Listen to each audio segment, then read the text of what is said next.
সমস্যা হলো আমাদের বাঁকড়া গোকুলপুর গ্রাম পঞ্চায়েতের প্রধান এবং তার স্বামী হাজব্যান্ড কৃষ্ণপদ পরামানিক।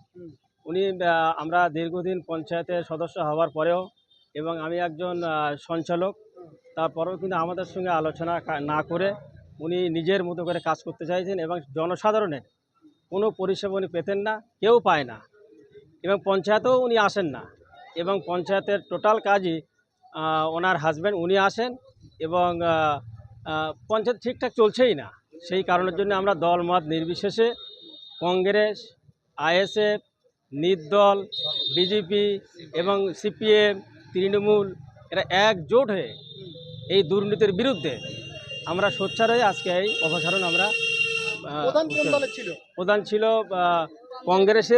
কংগ্রেসের প্রধান, তারপরে প্রধান হয়ে আবার সিপিএমে জয়েন করে প্রধান হয়, এর মধ্যে তারপরে আবার তৃণমূলে জয়েন করে, এরকম করে দ্বিমুখ এবং এই শেষমেশ এই বিধানসভা ভোটে উনি আবার কংগ্রেসে ফিরে এসেছেন।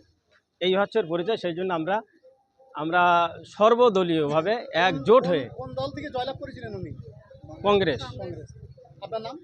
আবুল কাশেম ঢালি।